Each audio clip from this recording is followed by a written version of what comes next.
Chapter 5 States of Matter. Which are the common states of matter? Solid, liquid, and gas. Kharam, Ravagam, Vadagam. And what is the difference between these three states of matter? They differ in the arrangement of the particles. Why they differ in the arrangement of particles? Due to the difference in the intermolecular forces existing in them. First of all, we will discuss the various types of intermolecular forces. What is intermolecular force? The forces of attraction and repulsion between the interacting particles can be atoms and molecules. So, ആറ്റങ്ങൾക്കോ മോളിക്യൂളുകൾക്കോ ഇടയിലുള്ള ആകർഷണ വികർഷണ ബലങ്ങളെയാണ് എന്തെന്ന് പറയുന്നത് intermolecular forces എന്ന് വിളിക്കുന്നത്.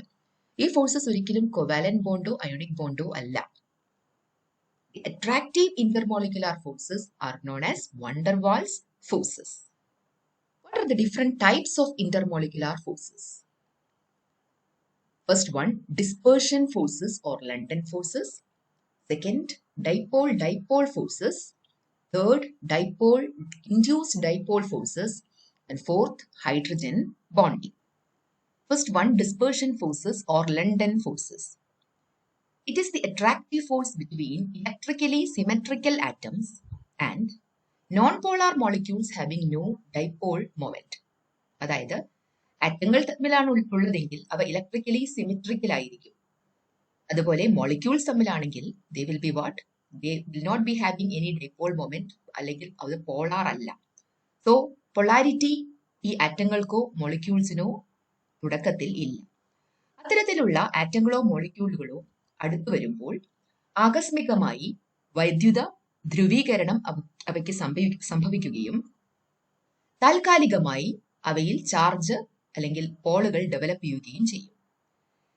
അതിന്റെ ഫലമായി ഉണ്ടാവുന്ന ആകർഷണ ബലത്തെയാണ് ഡിസ്പെർഷൻ ഫോഴ്സസ് അല്ലെങ്കിൽ ലണ്ടൻ ഫോഴ്സസ് എന്ന് പറയുന്നത്.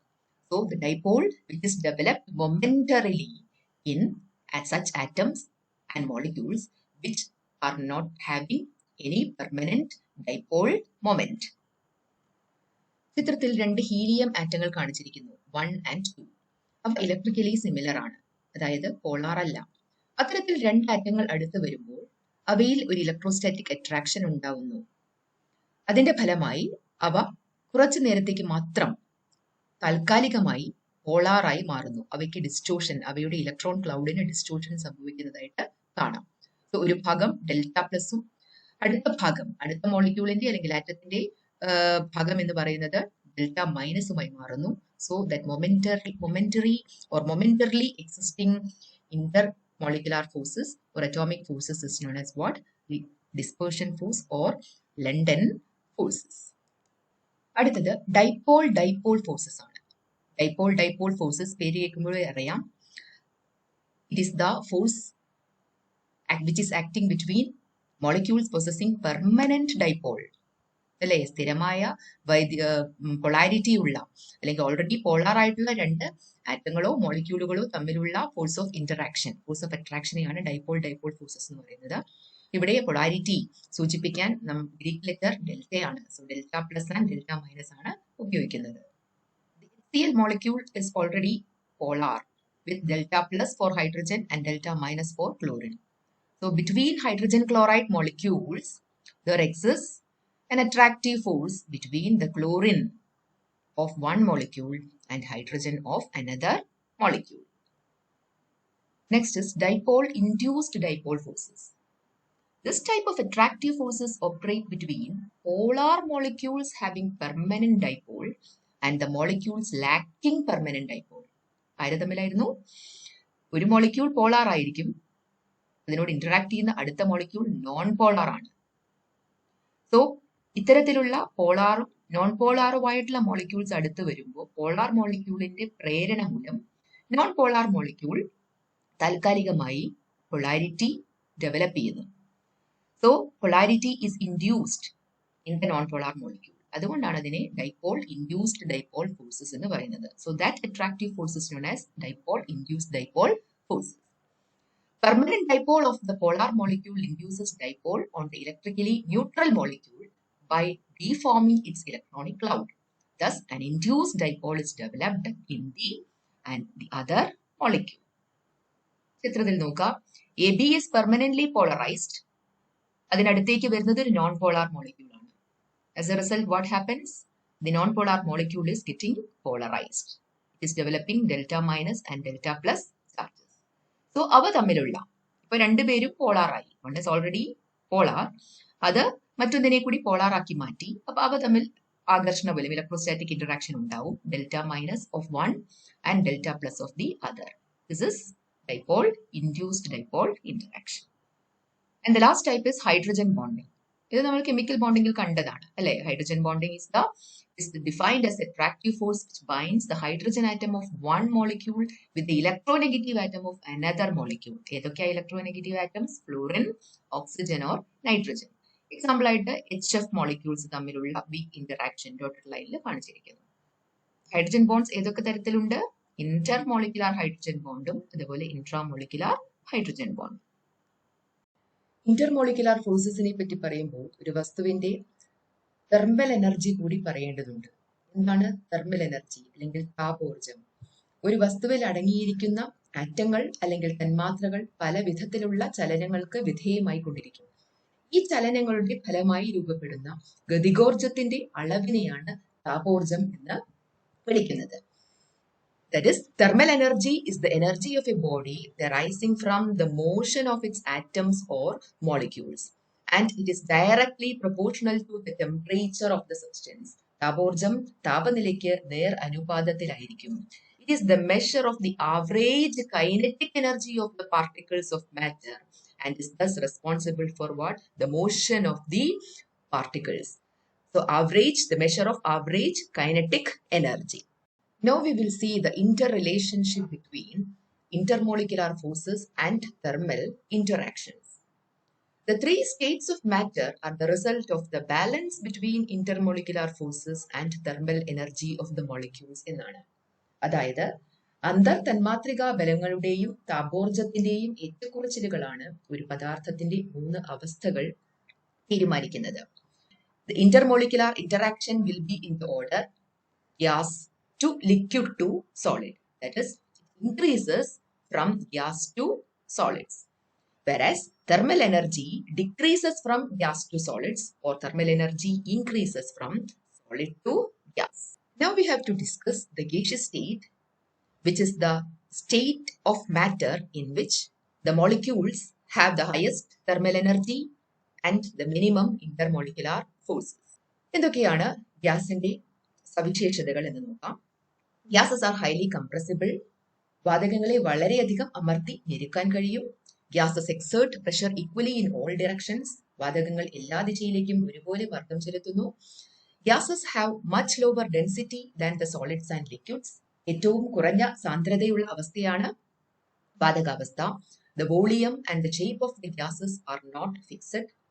നിശ്ചിത വ്യാപ്തമോ ആകൃതിയോ ഇല്ലാത്തവയാണ് gases. And gases mix evenly and completely in all proportions without any mechanical aid.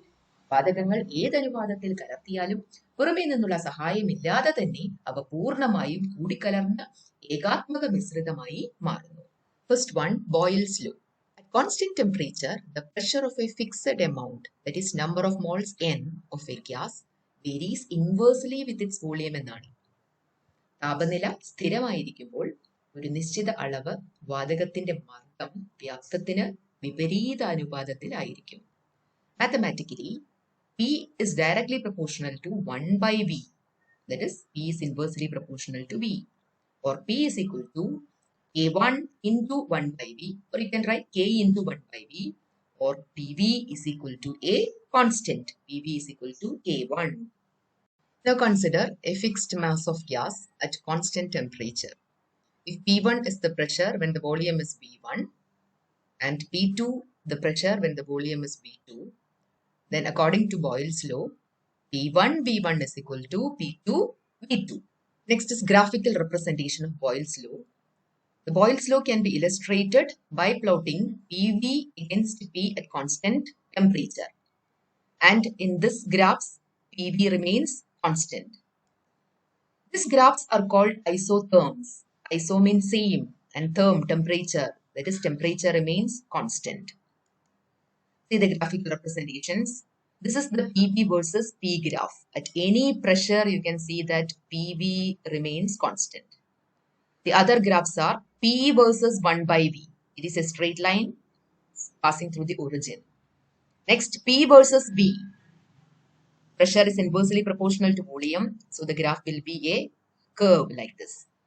And last, log P versus log V. Logarithm of P versus logarithm of V, it is a straight line. This is the graph indicating the variation of pressure versus 1 by V for a gas at 3 different temperatures, where the temperatures are T1 greater than T2 greater than T3. The second gas law, Charles' law. The relation between temperature and volume of a gas at constant pressure is determined by Jacques-Charles. The law states that at constant pressure, the volume of a fixed mass of gas is directly proportional to its absolute temperature. The volume is directly proportional to what? Absolute temperature. What is Kelvin temperature? It was found that for each degree rise in temperature, the volume of a gas increases by 1 by 273.15 of the original volume of the gas at 0 degree Celsius. Thus, negative 273.15 is the lowest possible temperature. And a new scale named Kelvin scale or absolute scale of temperature was introduced by taking negative 273.15 degrees Celsius as what 0 Kelvin. So 0 Kelvin represents the lowest possible temperature, and what is its degree Celsius value? Negative 273.15 degrees Celsius. The lowest hypothetical or imaginary temperature at which the gases are supposed to occupy 0 volume is called absolute zero. Here comes the definition of absolute zero. What is the mathematical representation for Charles' law? V is directly proportional to T, or V by T is equal to a constant.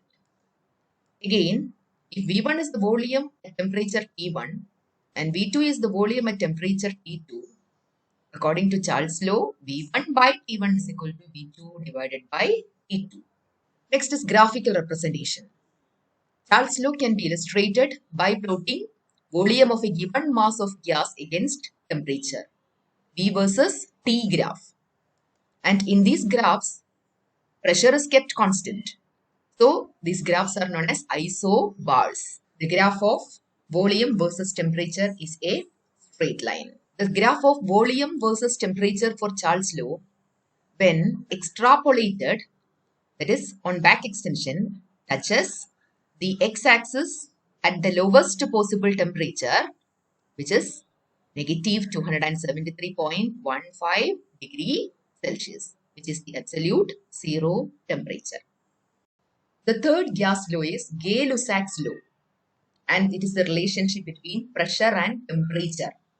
That is, at constant volume, the pressure of a fixed mass of gas is varying directly with temperature. So, pressure is directly proportional to temperature. So, it can be represented as P is directly proportional to T, or P by T is equal to a constant.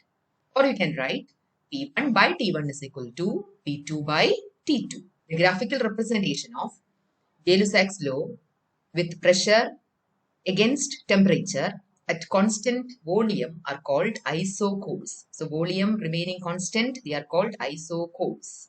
This is the pressure versus temperature graph at 3 different volumes, where the volumes are related as V1 less than, V2 less than, V3. Fourth law is Avogadro law. That is, equal volumes of all gases under the same conditions of temperature and pressure contain equal number of molecules. So V is directly proportional to N, where N is the number of moles of the gas, or V is equal to K into N. The number of molecules in 1 mole of a gas has been determined to be 6.022 into 10 raised to 23, which is known as what? Avogadro constant. So we have discussed 4 laws, which are the Boyle's law, Charles' law, Avogadro law, and Gay-Lussac's law. ഇതിൽ Charles' law il നിന്നും Boyle's law il നിന്നും വരുന്നതാണ് Gay-Lussac's law എന്ന് പറയുന്നത്. So Gay-Lussac's ലോയെ മാറ്റിവെച്ച് ഏത് gas ആണോ Boyle's law, Charles law and Avogadro's law strict ആയി ഒബേ ചെയ്യുന്നത്, അത്തരം ഗ്യാസിനെയാണ് ഐഡിയൽ ഗ്യാസ് എന്ന് വിളിക്കുന്നത്. Ideal gas. അത്തരത്തിലുള്ള ഗ്യാസ് ഹൈപ്പോത്തറ്റിക്കൽ ആണ്. It is not a real gas. Derivation of ideal gas equation. Boyle's law പ്രകാരം B is directly proportional to 1 by P. And according to Charles' law, B is directly proportional to T. Avogadro law says B is directly proportional to N. Therefore, B is directly proportional to N into T divided by P. We can combine them and write. Or you can write B is equal to R into N into T divided by P, where R is the proportionality constant. On rearranging, it becomes PV is equal to nRT. What is the equation? PV is equal to nRT. This is known as the ideal gas equation for n moles of a gas. Ideal gas equation. If n is equal to 1, the number of moles is equal to 1 mole. So for 1 mole of an ideal gas, PV is equal to RT. R, the proportionality constant, is the universal gas constant. Universal gas constant. What are the values of R? R is equal to 0.0821 liter atmosphere per Kelvin per mole, or 8.314 into 10 raised to 7 erg per Kelvin per mole, or 1.987 calories per Kelvin per mole, or 8.314 joules per Kelvin per mole. Now, how can we find the relationship between density and molar mass of a gas or molecular mass of a gas? We will derive it from ideal gas equation. PV is equal to nRT for n moles of the ideal gas. So on rearranging, it becomes N by V is equal to P by RT. What is N? The number of moles is given mass divided by molecular mass. M by capital letter M, where M represents the molar mass of the gas. Substituting in the equation for N, you can write M divided by M into V. M is the mass of the gas and capital letter M represents the molar mass. So M divided by M into P is equal to P by RT. What is mass by volume? Mass by volume is equal to density. So D by M is equal to P by RT. D by M is equal to P by RT. Or M is equal to, the molar mass of the gas is equal to dRT divided by P. Instead of D, you can write rho also. So rho RT divided by P or dRT divided by P. This is the relation between density and molar mass of the gas.